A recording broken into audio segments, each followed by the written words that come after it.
Hey everyone, this is Dan, the GM, bringing you episode 148 of What the Dice. Now, we're still right in Season 2, and if you head on over to our Discord, which you can find on our Twitter or on our website, you can put in your name suggestions to add to our world, which means that if we select it, it gets put in the primer with a call out to you, which means you get put into our world. And it would be super exciting for that to happen for us and for you, because it's always great to build a community and a story with more than just my players. Other than that, if you are a podcaster or one that has their own show that is in the TTRPG community and you want to hang out with us, join our Discord. We have a section just for podcasters because we want to do collabs next season, and that's where we're going to post all the information before Twitter. That's it. I'm going to shut up. I'm going to let you get on with this week's episode. I love you all. You all are amazing for joining us each and every week. Have a great episode. This is 148. I'm Dan the GM. This is What the Dice. And let's get on with it.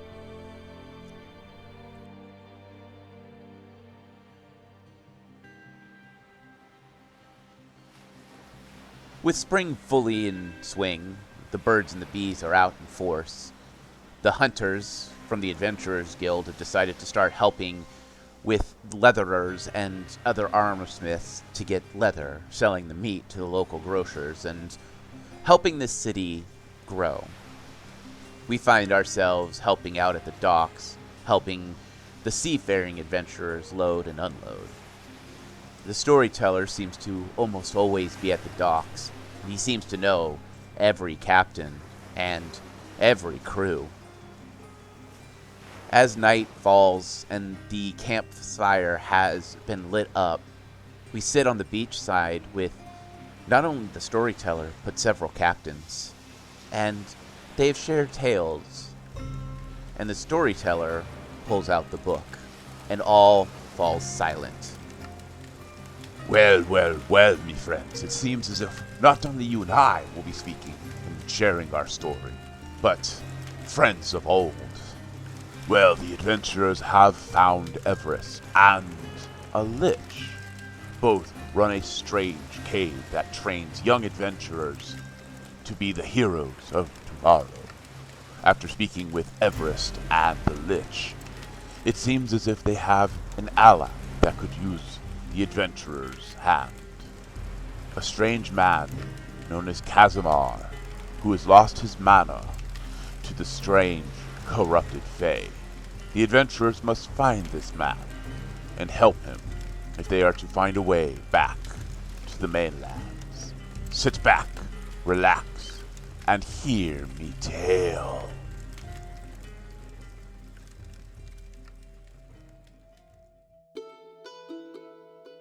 In the last episode, you guys were tasked with having to go and get some information from a strange man that Everest has sent you to help with. Apparently, he's having some kind of problems with his manor, and he needs someone to go deal with it.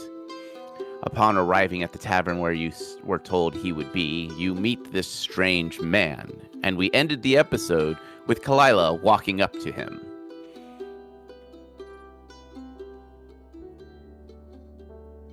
Kazamar, I presume. He looks over at you and gives a slight smile as he raises a glass to his lips and begins to drink down the thick, dark red liquid. And he gives a slight nod. Yes, I am Kazamar. He stands slowly, setting the glass down. Let me guess, you have come to stake me through the heart. No, you don't look like occult hunters. Well, you're not armored to be paladins, so you do have my intrigue. What is the bounty on my head, and what do you wish to do to my body to cleanse the world of evil? I wasn't aware we were cleansing anyone, are we? Yeah, I wasn't... Are you in need of cleansing? I do have a pouch of ever-flowing water if you need a bath. He smiles and give me a perception check, both of you. Perception. Oh God, we just leveled. I had my perception memorized. Now I don't know what it is. 29. Oh. 39. Both of you notice that his canines are elongated and sharp. His skin is slightly pale and his eyes are slightly inset. And you get this foreboding feeling that lingers in the back of your head for just a moment. Both of you have heard rumors of vampires, but probably not come across them. It is clear, based on what you've learned from the random miscellaneous haunted stories that you have been told around the campfire, or with the Fibulus' cases, the books of vampires that your parents scoffed at, that this is a genuine vampire. But he is out during the day. Well, he does have an umbrella, so I guess that makes sense. She goes, I'll inquire about the vampiriciness later. We were actually sent by, what was it, the Lich and Everest to help you with a problem? Yes. How are my adventuring friends? Are they doing well? I hear that they have set up shop here. Well, they run looking at Defibius, what was it, a training dungeon for children? Yep, and they offer candy. Yeah, they did offer candy. Probably for the children, but they seem fine. One of them's undead and the other one's a lich. Well, yes, that did happen during our adventure. Now remember, if you ever do come across a binge that offers you a wish, they do tend to twist it in their own twisted form. But that's neither here nor there. Please sit. If you've come for work, I do have a few things that I do need. One of which is I need assistance in obtaining my home. All right, what happened to your home? Well, I live in a very small manor just outside of town. It seems as if when this strange, accursed darkness started to corrupt the world around us, it seemed to have affected the Fae more than anything else. Though the beauty of the withered trees around did give my home a interesting look, my servants seem to have been less energized. Ghouls do only have so much strength in them, mind you, but this darkness seemed to have drained the magic from their essence, and the Fae themselves have become blackened and corrupted. And normally, one of my power can deal with a trifle of Fae without a problem.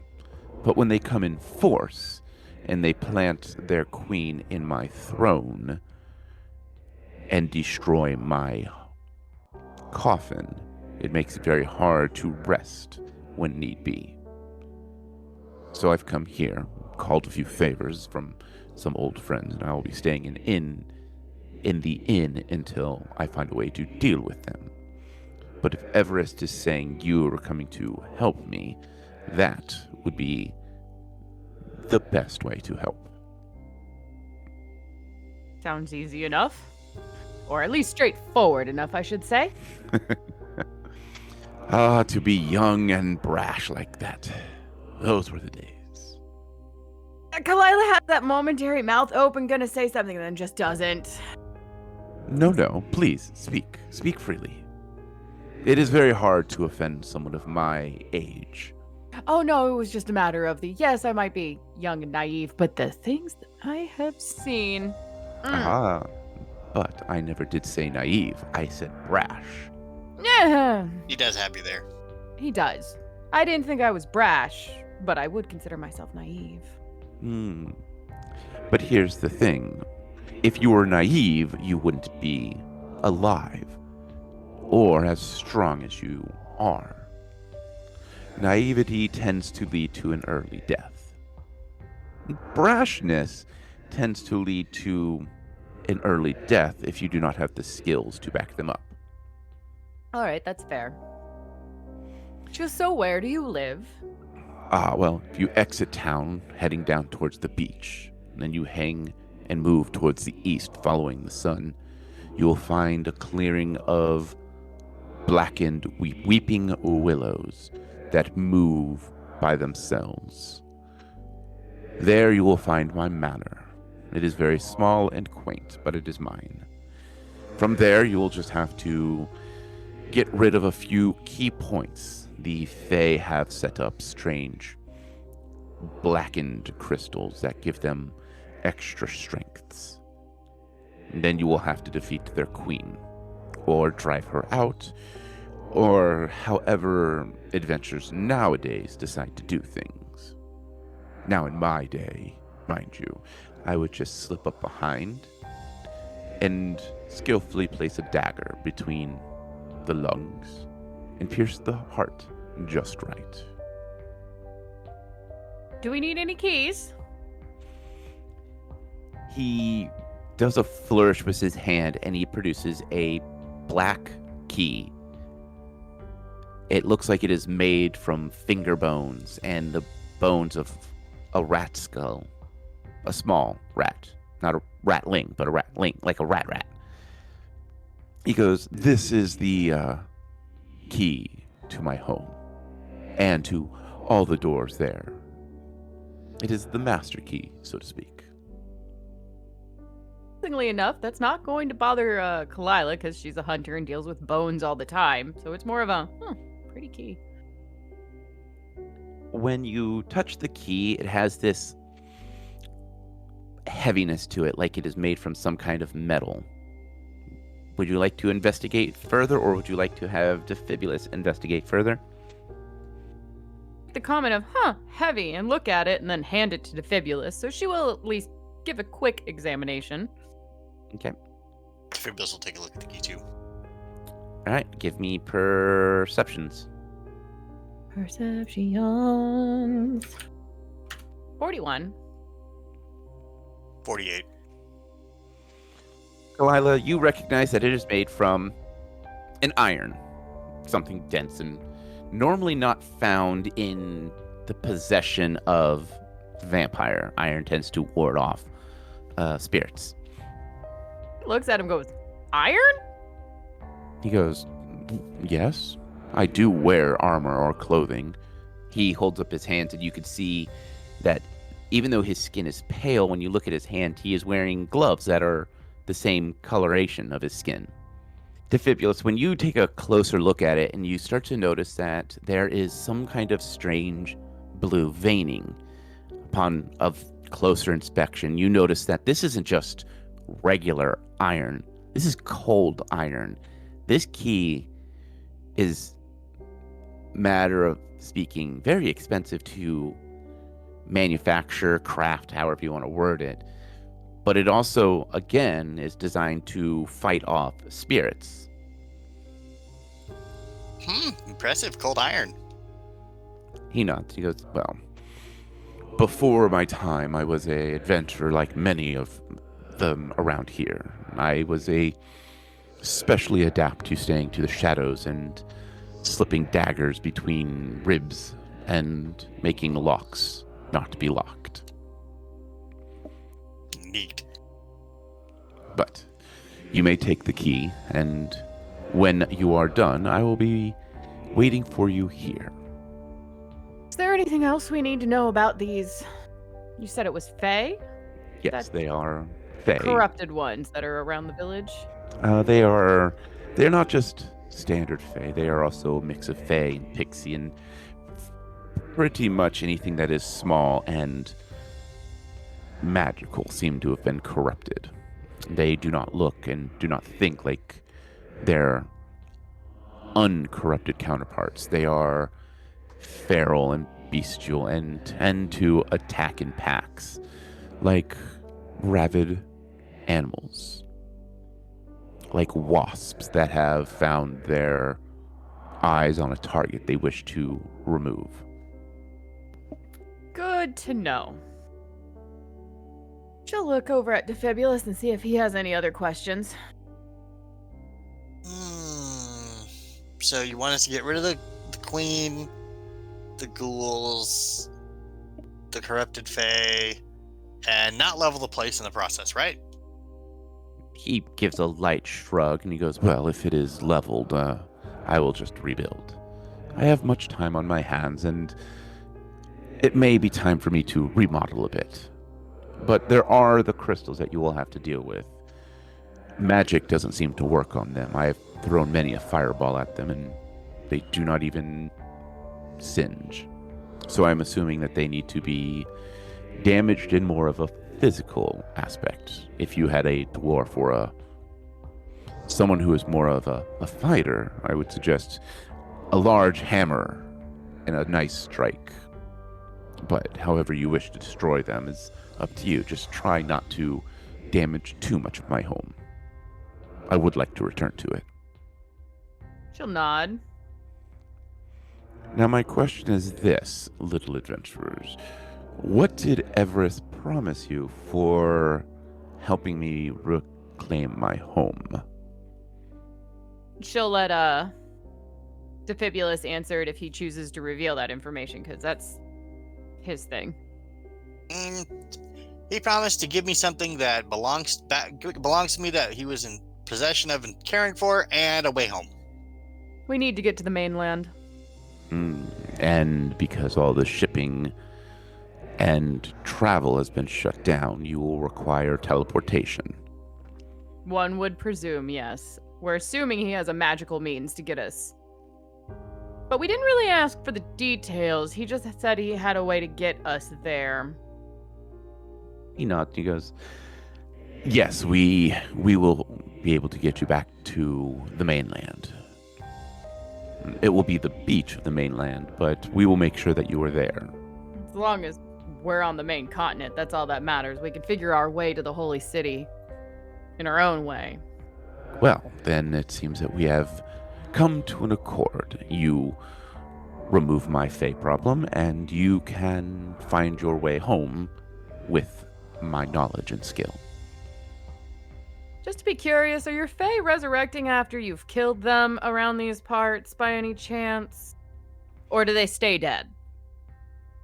He thinks for a moment, picks up his glass of dark red wine, takes a sip from it, sets it down, and gives a light shrug. He goes, well, they tend to turn into a fine ash and just blow away.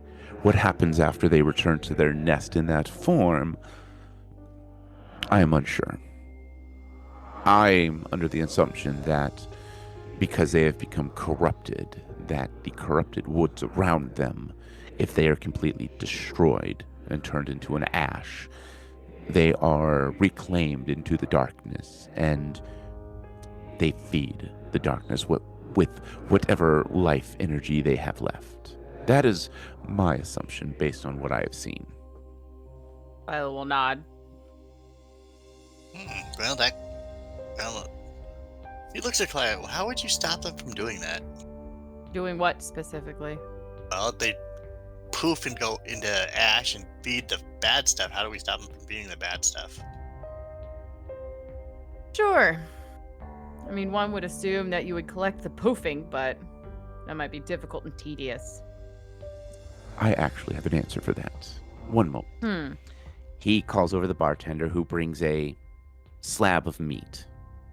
He goes, now, imagine that this slab of meat is the known world. Each fiber, each vein, each piece of fat is a city, a person, a tree. He touches the edge and it begins to wither and decay slowly, with this strange disease slowly spreading.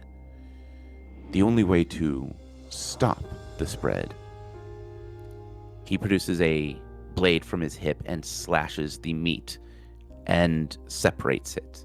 As the decaying meat slowly just turns to this gelatinous black goo, he smiles. The only way to stop the spread is to remove the source. So, my dear adventurers, In order for anyone to stop this spread, we would have to know and destroy the original source. Yeah, that's why we need to get back to the mainland.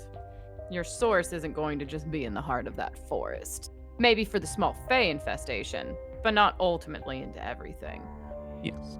Well, if you can destroy their crystals, that will weaken their grip on our area, and we might be able to reclaim pieces of the forest. Do you think they're using your manor as more of their main hub?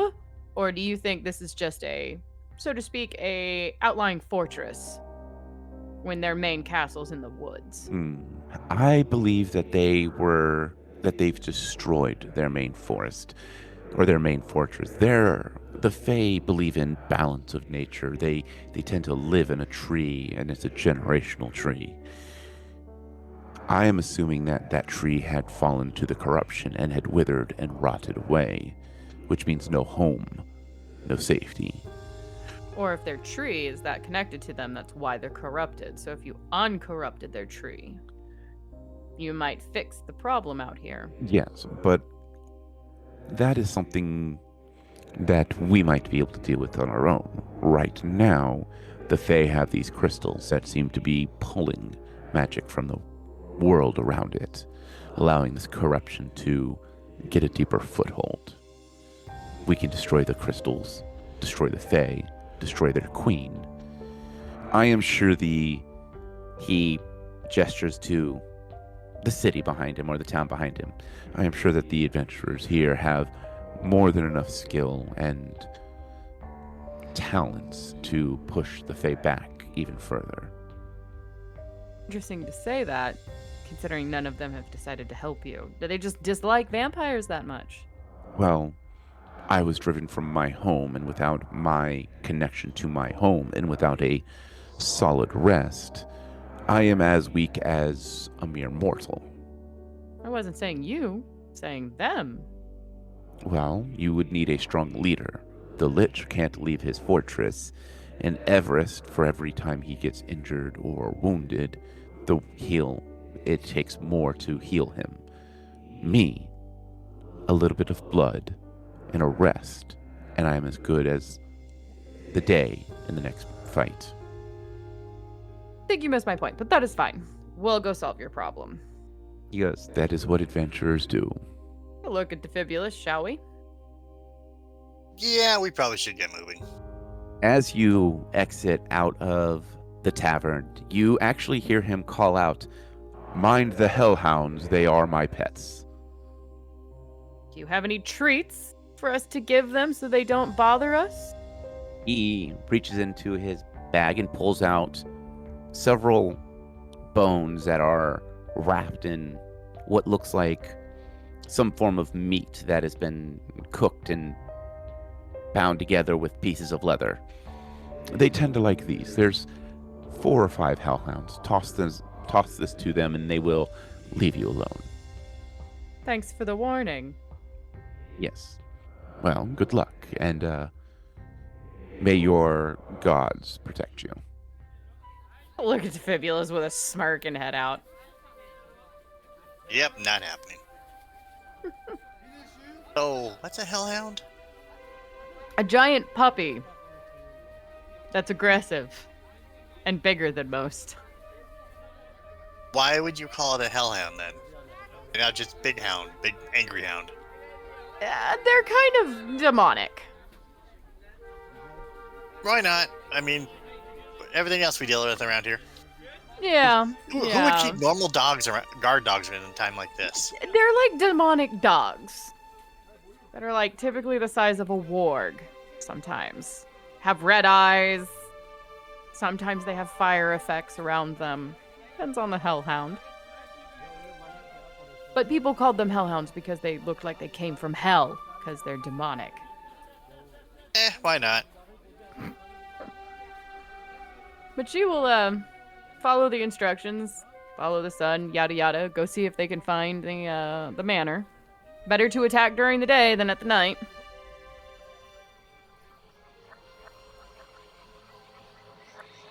Following the directions that Kazamar gave you, you find a trail that the stones look as if they are polished obsidian and that they are chipped to be walking stones. The gravel underneath is a darkened red. Taking a closer look, it's stained with different types of herbs, and it gives it this earthened smell, like a fresh mud pit, that smell just before the rain. As you look up, you see a 2-story manor. It is, even to Defibulus's eyes, extravagant, especially for the area it's in. You see stonework and hardwood that adorn the outside. The trees outside are clean cut and shaped to where you can see past them clearly, and there are weeping willows that are blackened and move as if they are living. As you approach them, the branches of the willows actually move out of the way, letting you pass without any problems. From where you can see, this is kind of the front area of the manor. I think we found the place. I would say we definitely found the place. Although I'm surprised, if it's supposed to be swarming with dark fae, I don't see any in the immediate... She's looking around to see. Say something. I know. I need a reflex check from everyone. 35. 32. Both of you step out of the way as little arrows come whizzing by you and striking the ground, and you can hear a sizzle as they hit the stone. And you hear the chittering of small voices yelling at you. Do either of you speak? I speak fae.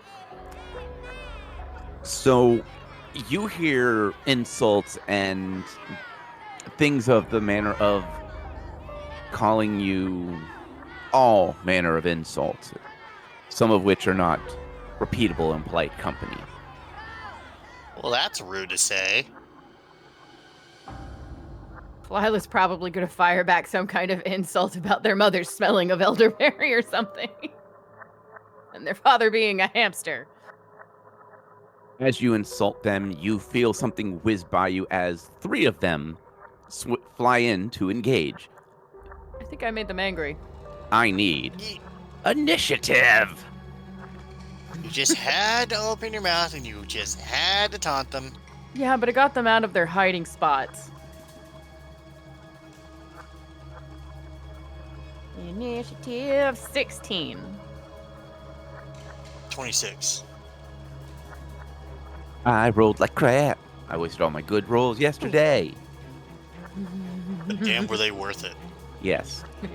Top of the round, Defibulus. What would you like to do? So I'm assuming, Clyde, they're beyond the point of reasoning with, right? Correct. Consider this the same type of thing that's, it's probably the darkness from the bone god corrupting them. Kind of like the goblins that we fought after the cursed swamp. But didn't we learn that some of them weren't all corrupted and they were just there because of problems? You can try, but I think you're just gonna get tiny arrows in the face. Defibulus will keep his rifle out, but see if he can try to convince them to stop their stupidity. Okay, roll. What exactly are you saying? Roll your diplomacy, and then based on your roll, tell me what you say. So it's a total of 22. Okay. He's like, look, are you guys just corrupted and evil? Did you get chased out of your home? What is it? And can we discuss this without me having to put a giant bullet through you? Defibulus. One of them kind of slows down and not necessarily lands on your rifle, but floats just above your rifle, looks at you and gives you these big, soulful eyes, and then just starts to scream like a banshee. I see your point. Well then, let me rebuff your statement with this. He's going to shoot it. All right. Roll to hit. I'm going to go nat 20 for that one. Okay, then. Nice. That poor little Faye. 69 points of damage to that little guy. Dang. Hey, Defibulus. That Yes. thing's bloodied now. Awesome. Something that didn't die when I first shot it. Kalila, your round. There was 2 other ones, correct? Yes, there were. I'm gonna take a shot at the other 2, since that one seems well and endeavored in being bloodied. The first one is, will a 30 hit the first one? Yes. Okay, and the other one I'm gonna presume hits because it's more than a 30. I think it's like a 40. Okay. All right. So with 2 fun arrows notched up in Kalila's bows and a thwack thwack. First one is a 17 points of damage, plus you will take 3 points of bleed. And then the other one is 24 points of damage, and they will take 5 points of bleed. Okay. Defibulus. The little Fae that you have shot, their mouth unhinges and they let out a massive scream to the point of where your hair is going back and your ears are ringing. I need a fort save. 27. Okay, so you were able to cover your ears just in the nick of time to take partial damage from this ear-piercing scream. You take 8 points of damage, sonic damage. Ooh, not fun. Bay number 2. They were not happy that they were shot, so they are going to look at Kalila.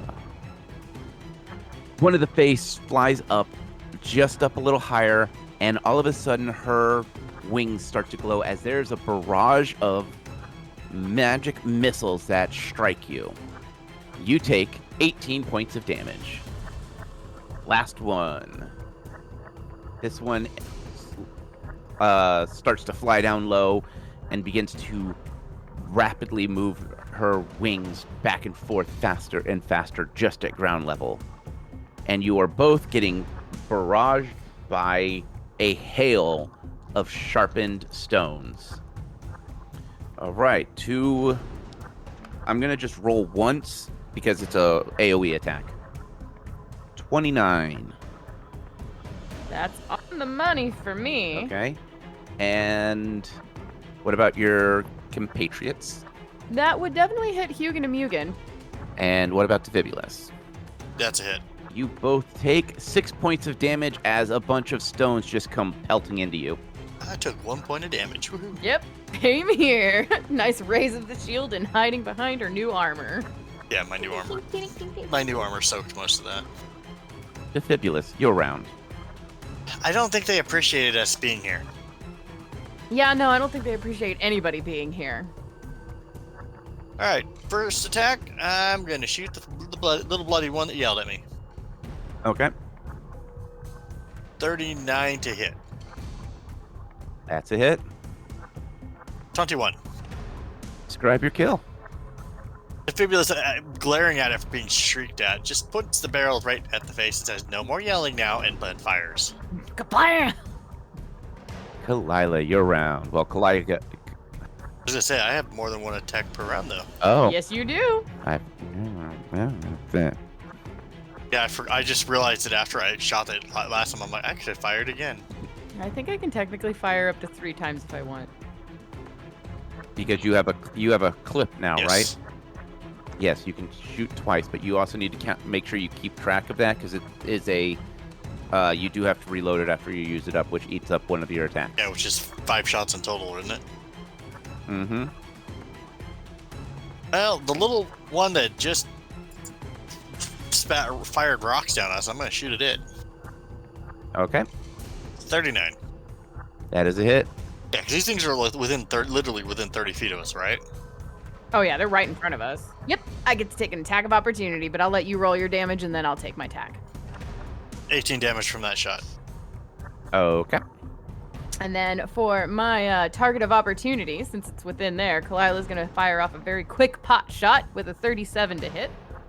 That is a hit. And will deal... Yaka! Aw, not the greatest of damage. 16 points of damage, and it's still the thistle arrow, so another 2 points of bleeding for that Fae. Okay. Kalila, Hugin. How bloody are these guys looking? Are they, like, getting there? Or kind of okay? One looks kind of bruised up, and the other one looks pretty healthy. All right, I am going to cast my Grav Bow, since these things aren't popping as easy as Kalila was initially going to think. Probably because Defibulous got such a good shot off on the first one. A little deceiving. Which will eat up one of my rounds. And then I believe I get 1 or 2, since normally I can attack 3 times. You would get 2 attacks. All right, then whack whack again at those 2 Fae with a Grav Bow behind it. Okay. Ooh, that means 2 opportunity attacks. Yeah. So how many shots have you spent, Defibulous? 3 out of my 5. Okay. So I'd have to reload on my next turn. Then will another 30 and above 30. Hit and hit. All right, hit and hit. And then since it's my Grav Bow, I get to roll d12s for the first time ever. Just go ahead and roll a bunch of ones. That'll be nice. Oh, you blessed my dice, and I didn't. The first one will take 25 damage, arrow damage, with 3 more points of bleed.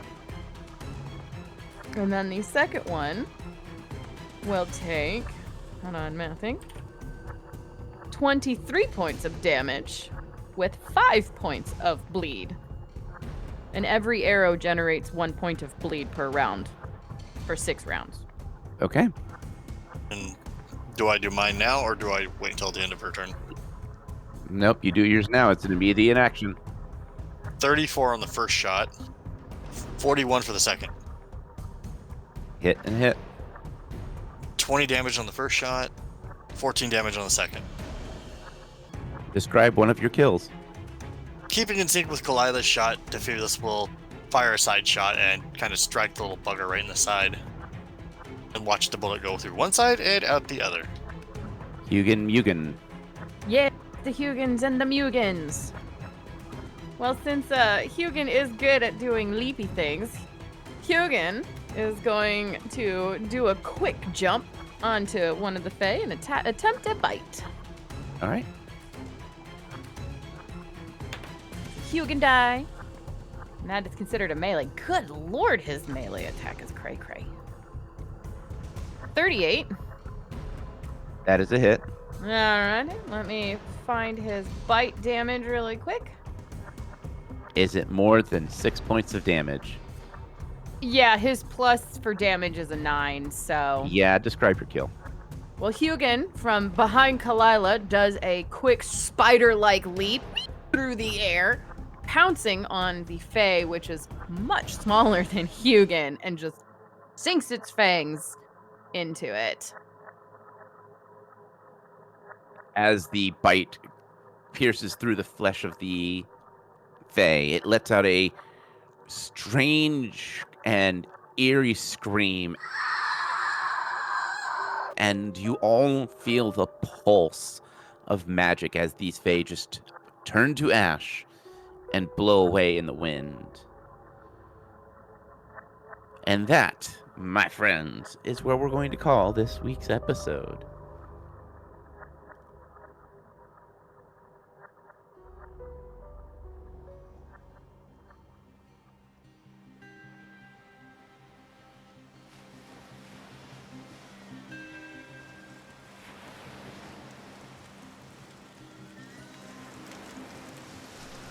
Well, it seems as if the adventurers have chosen to take on the task from a vampire, going to his manor to help him clear out the corrupted Fae.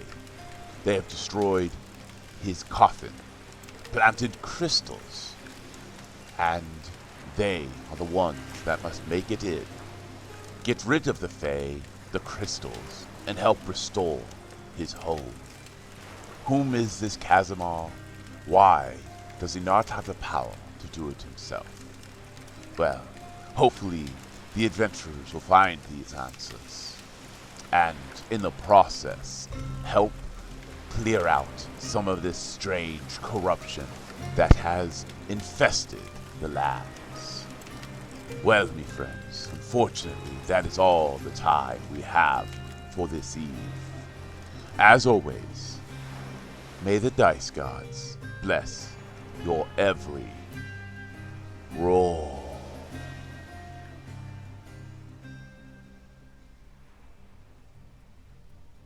We here at What the Dice would like to thank Paizo for creating Pathfinder, Epidemic Sound for our music, as well as Sirenscape for our sound effects. If you would like to reach out to us, you can do so on Facebook at What the Dice Pod, Twitter at What the Dice Pod, and of course email whatthedicepod@gmail.com. And if you liked our little adventure, please share us with your friends and rate and review us.